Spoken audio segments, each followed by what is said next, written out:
మీ జీఐఈటీ ఇప్పుడు జీజేయుగా మారింది. 2000కు పైగా ప్లేస్మెంట్స్, ఐపీఎం, కేపీఎంజీ వంటి సంస్థలతో ఇంటిగ్రేటెడ్ కోర్సులు. యూపీఎస్సీ కోచింగ్, అడ్మిషన్లు ఓపెన్. జనగాం జిల్లా ఓబుల కేశవపురం అనే గ్రామంలో ఓ భార్యాభర్తలు గొడవ పడ్డారు.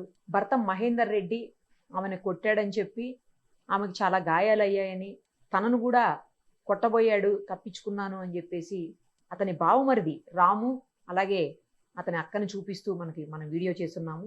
అప్పటికే అతనికి ఉన్నటువంటి 2 పిల్లల్ని తీసుకొని ఎక్కడికి వెళ్ళిపోయాడు, పిల్లల్ని చంపేస్తాడేమోనని భయపడుతున్నాము అని చెప్పి మనకి లైవ్ కాల్లో చెప్పారు ఒక్కరోజు ముందు. ఇప్పుడు మళ్ళీ వాళ్ళు కాల్ చేశారు, పిల్లలైతే సేఫ్గానే ఉన్నారు కానీ అతన్ని అరెస్ట్ చేశారు, మహేందర్ రెడ్డిని పోలీస్ స్టేషన్లో ఉన్నారు. కానీ ఏమీ పెద్దగా యాక్షన్ తీసుకోవట్లేదు, మాకు న్యాయం జరుగుతుందో లేదో అని భయం వేస్తుంది అంటూ వాళ్ళు కాల్ చేశారు. పైగా చంపేస్తానని బెదిరిస్తున్నాడు, మాకు ప్రాణహాని ఉంది, మాకు థ్రెట్ ఉంది అంటూ కాల్ చేశారు. ఒక్కసారి ఏం జరుగుతుంది అక్కడ పోలీస్ స్టేషన్ దగ్గర నుంచే ఈ రాము అలాగే వాళ్ళ సిస్టర్ అందరూ అక్కడే ఉన్నారు. ఒకసారి అసలు ఏం జరుగుతుంది, ఏమైంది, మళ్ళీ ఎందుకు వాళ్ళు మనల్ని రిక్వెస్ట్ చేస్తున్నారు మనతో మాట్లాడేందుకు, ఇవన్నీ వాళ్ళ మాటల్లోనే విందాం. మేము జనగాం పోలీస్ స్టేషన్ లో ఉన్నాం మేడం. అతనికి కనీసము ఇదిగోండి మా అక్కతో మాట్లాడండి.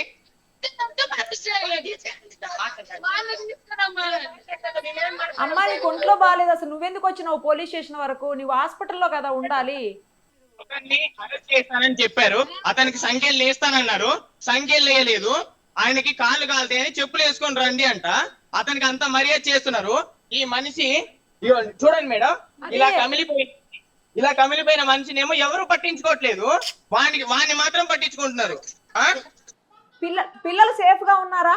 సేఫ్ గా ఉన్నారు మేడం, పిల్లలు సేఫ్ గా ఉన్నారు మేడం. ఇదిగోండి పిల్లలు,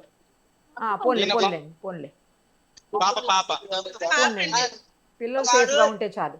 కాదు అసలు ఆమెను ఎందుకు పోలీస్ స్టేషన్ కి తీసుకొచ్చారు? ఆమెకు అసలే హెల్త్ బాగాలేదు, హాస్పిటల్లో ఉంచుకోండి, ఇక్కడికి ఎందుకు తీసుకొచ్చారు మీ అక్కని?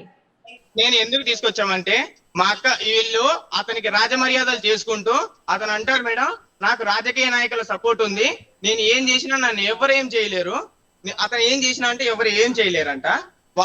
నేను పోలీసులది కూడా నేను తప్పనట్లేదు మేడం, ఎందుకంటే వాళ్ళు పై అధికారులు ఎలా చెప్తే వాళ్ళు వినాలి, తప్పదు అది, వాళ్ళు చెప్పినట్టే వీళ్ళు వినాలి మేడం. కానీ మా సిస్టర్ జరిగినట్టుగా ఇంకొక ఆడపిల్లకి జరగకూడదు మేడం, అలాగా ఇంకొక ఆడపిల్లకి జరగకూడదు. దానికి రిమాండ్ చేశారా? రిమాండ్ చేయలేదు మేడం, నిన్న మార్నింగ్ వచ్చారు, ఇంతవరకు రిమాండ్ చేయలేదు. అతనికి సంఖ్యలు వేయలేదు, ఏం వేయలేదు. అటెంప్ట్ మర్డర్ చేసిన వ్యక్తికి, అంత దాడి చేసిన వ్యక్తికి కనీసం ఒక్కరు ఏమీ చేయలేదు మేడం. కాదు అసలు ఆమెను ఎందుకు తీసుకొచ్చారు? ఆమెకు అస్సలే పరిస్థితి బాగాలేదు, ఆ సర్జరీస్ అయి ఉన్నాయి, ఆమెను ఎందుకు తెచ్చారు? వచ్చినా సరే కనీసం ఇంతవరకు కూడా ఆమెను బయట నించోబెట్టారు తప్ప ఇది చేయలేదు మేడం. ఇప్పుడు మీరు ఎప్పుడైతే లైవ్ లోకి వచ్చారో వాళ్ళందరూ బయటకు వచ్చి రండి అమ్మ లోపలికి రండి అని అంటున్నారు వాళ్ళు. మీరు వచ్చిన తర్వాత వాళ్ళు వచ్చారు, మీరు లైవ్ లోకి వచ్చినాక వచ్చారు వాళ్ళు. అతనితో మేము మాట్లాడకూడదా మేడం? అసలు మా అమ్మాయి ఏం తప్పు చేసిందని మేము అడగకూడదా? అంత చిత్తగా బాధిన అంత తప్పేం చేసింది మా అమ్మాయి? నీకు నచ్చపోతే మా అమ్మాయి అరే మీ అమ్మాయి వద్దురా నాకు అని పంపించేయచ్చు కదా మేడం. ఇంత దారుణంగా రేపు ఎవరు మేడం ఆమెకు చేసేది? నేను ఏం చేసుకుంటానో మీరు ఏం చేసుకుంటారో మీరు చేసుకోపోండి, నేను ఇట్లా తిరుగుతా, నేను ఎన్ని రోజులు 4 రోజులు ఉంటాను, నేను మళ్ళీ బయటకు వస్తాను అన్నాడు. ఒక్కసారి మీ అక్కకి ఇవ్వండి. మా అక్కని లోపలికి తీసుకెళ్లారు మేడం, లోపలికి లేదంట, లోపలికి తీసుకెళ్లారు. ఎస్ఐ గారు మాట్లాడుతారు. మరి మీరు చెప్పారా బెదిరిస్తున్నాడు అని చెప్పేసి చెప్పారా పోలీసులకి? ఈజీగా పోలీసులు అతను అటెంప్ట్ మర్డర్ చేసిన వాడి కాలర్ ఎందుకు పట్టుకోవట్లేదు అంటే యాజ్ పర్ రూల్స్ కొట్టడం కానీ కాదండి, యాజ్ పర్ రూల్స్ కొట్టడం కానీ అది క్రిమినల్ అయినా సరే, లేకపోతే అతను నిజంగా తప్పు చేసినా సరే కొట్టకూడదు, పోలీసులు అతన్ని గట్టిగా హ్యాండిల్ చేయకూడదండి, అది రూల్స్కి వ్యతిరేకం, చేయకూడదు అలాగా. అతనికి సంఖ్యలు ఎందుకు వేయలేదు? అతను పారిపోతే ఏం చేస్తారు మేడం? మంచి దర్జాగా అక్కడ ఒక రూమ్ ఇచ్చి కూర్చోబెట్టారు అతన్ని. నిన్న వేరే ఒక పర్సన్స్ వాళ్ళు ఎవరో మనకు తెలీదు, మొన్న సండే రోజు వాళ్ళకి చేతులకు సంఖ్యలు వేశారు. వాళ్ళు ఏం చేశారో దేవుడికి తెలుసు మేడం. వాళ్ళు ఏం చేశారు, వాళ్ళు అదండి ఇలాంటి ఏదో తప్పు చేసి ఉంటారు కదా, వాళ్ళకి సంఖ్యలు ఇతనికి ఎందుకు సంఖ్యలు వేయలేదు? అంటే నార్మల్ పీపుల్ అయితే ఒకలాగా, వీళ్ళు అంటే రెడ్డిస్ అయితే ఈ సంఖ్యలు వేయకూడదా మేడం? రెడ్డిస్ కి సంఖ్యలు వేయకూడదా? కాదు మిమ్మల్ని బెదిరిస్తున్నాడు ఇవన్నీ మీరు చెప్పారా పోలీసులకి?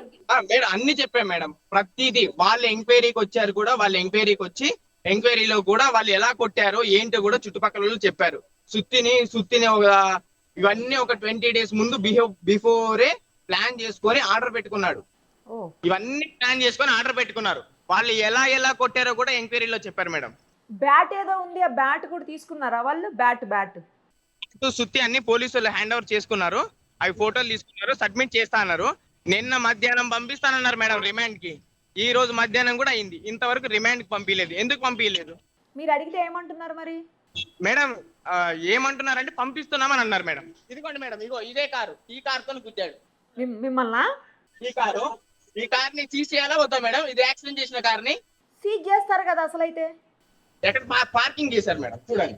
అంటే పోలీస్ స్టేషన్ లో ఒక ప్లేస్ లేకపోతే అక్కడ పెట్టారేమో అండి. ఇవన్నీ చూపిస్తేనంట మా మీద కేసు, ఇంకో వేరే కేసు ఫైల్ చేస్తారంట. కాదు, మీరు చెప్పారా వాళ్ళకు? అంటే మిమ్మల్ని నేను బయటకు వచ్చేస్తా అది ఇది అని అంటున్నాడు కదా, అవన్నీ చెప్పారా ఇలా అంటున్నాడు ఆయన అని చెప్పి? మా ముందే కదా ఏమన్నారు, ఏమనలేదు అని అంటున్నారు.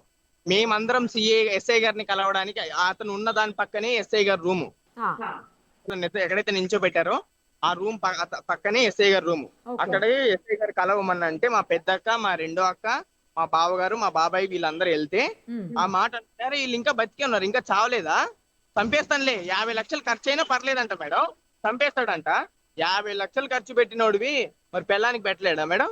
మరి ఇప్పుడు ఇలా చంపేస్తానని మిమ్మల్ని బెదిరిస్తున్నాడని చెప్పారా పోలీసులకి? చెప్పాం మేడం. ఈ రోజే కాదు మేడం, ఎస్ఆర్ నగర్ లో కూడా మేము ఇంతకు ముందుకే కూడా మేము ఎస్ఆర్ నగర్ లో మాకు ప్రాణహాని ఉంది అని చెప్పినా కూడా వాళ్ళు కూడా రెస్పాండ్ అవ్వలేదు మేడం.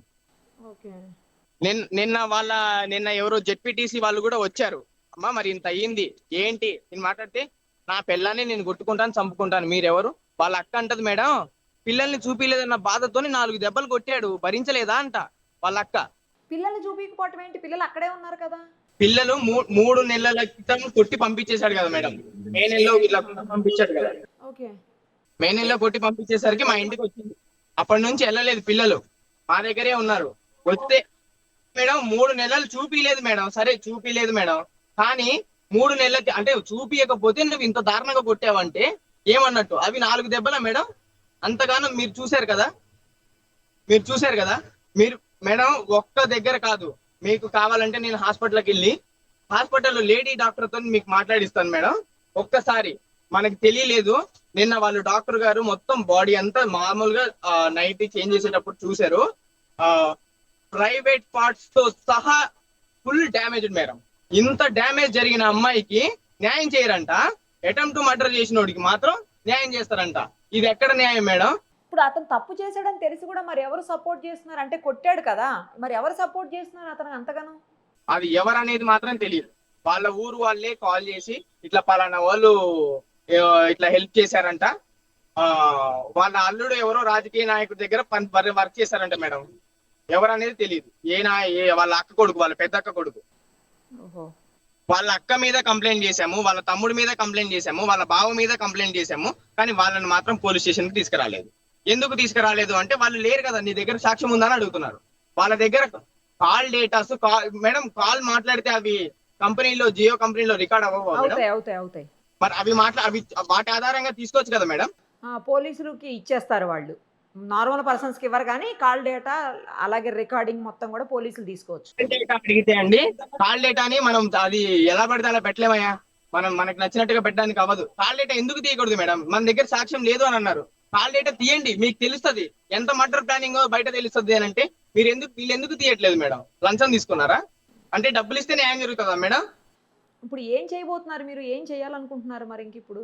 ఏం లేదు మేడం, నా అక్కకు జరిగినట్టుగా ఇంకొక ఆడపిల్లకి జరగకూడదు. నా అక్కకు జరిగినట్టుగా ఇంకొక ఆడపిల్లకి జరగకూడదు. ఆడపిల్లల్ని చూస్తేనే వాడు ఆడపిల్ల అటు నుంచి వస్తుందంటే రెస్పెక్ట్ తో బయటికి రావాలి మేడం, పక్క నుంచి వెళ్ళిపోవాలి. ఇలా ఏ పెళ్లి అయిన ఆడపిల్ల అయినా సరే, పెళ్లిగాని ఆడపిల్ల అయినా సరే, ఆఖరికి నేనైనా సరే మేడం, ఒక ఆడపిల్లని ఎలా చూడాలంటే మన తోడబుట్టిన అక్కలాగా చూడాలి, మన తోడబుట్టిన చెల్లెలాగా చూడాలి, మన కన్న తల్లిలా చూడాలి. నీ కట్టుకున్న పెళ్ళాన్ని కూడా ఆమె పర్మిషన్ లేకుండా నువ్వు ఆమె మీద చేయడానికి హక్కు లేదు. నా అక్కకు జరిగినట్టుగా ఇంకొక ఆడపిల్లకి జరగకూడదు. ఎంత దూరమైనా పోరాడతా మేడం, ఇలాంటి సిచ్యువేషన్ మాత్రం ఏ ఆడపిల్లకి రాకూడదు. ఏంటి మేడం, 2 కాళ్ళు చేతులు ఇరిగిపోయాయి, ఎవరు చేసి పెడతారు మేడం? నేను చేయగలనా ఆడపిల్లకి? నేను చేయగలనా మేడం?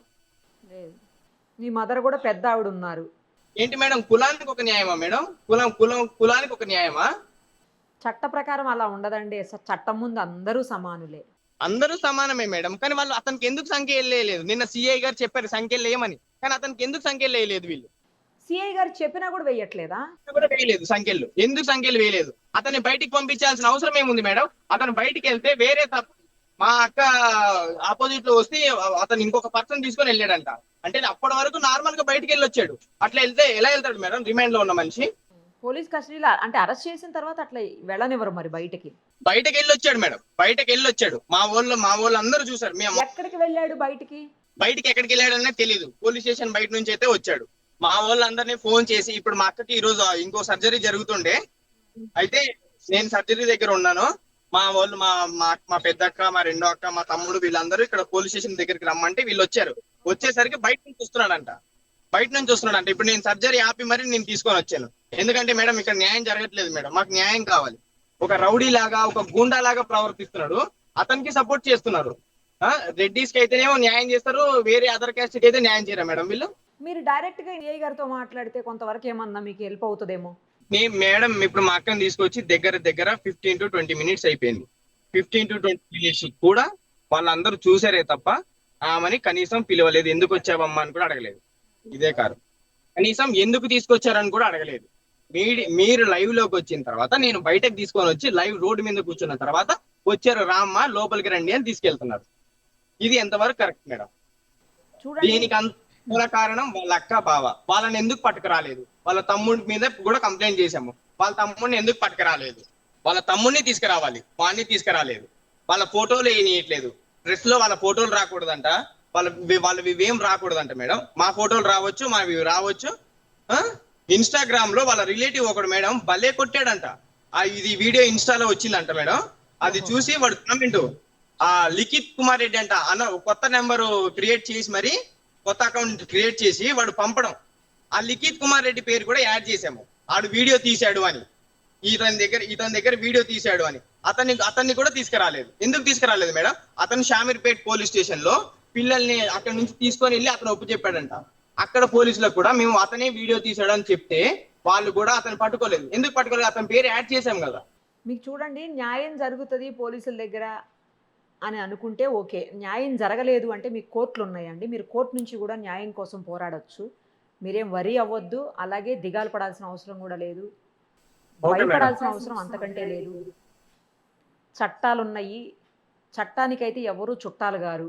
100% ఇదైతే చట్టం ముందు అది పోలీసులైనా క్రిమినల్స్ అయినా ఎవరైనా ఎంత పెద్ద స్థాయిలో ఉన్నటువంటి వ్యక్తులైనా చట్టం ముందు మాత్రం అందరూ సమానమే. దాని కులాంతో కానీ, మతంతో కానీ, ప్రాంతంతో కానీ, జెండర్తో కానీ దేనితోటి కూడా సంబంధం లేదు. ఈ కోర్టులు ఉన్నాయి, కోర్టు నుంచి అయినా మీకు న్యాయం జరిగేలాగా మీరు ప్రయత్నం చేయొచ్చు. అర్థమైందా? Okay madam, thank you madam. Right అండి, థ్యాంక్ యూ. పిల్లలు జాగ్రత్త, మంచి మేడం. పిల్లలు. ఓకే.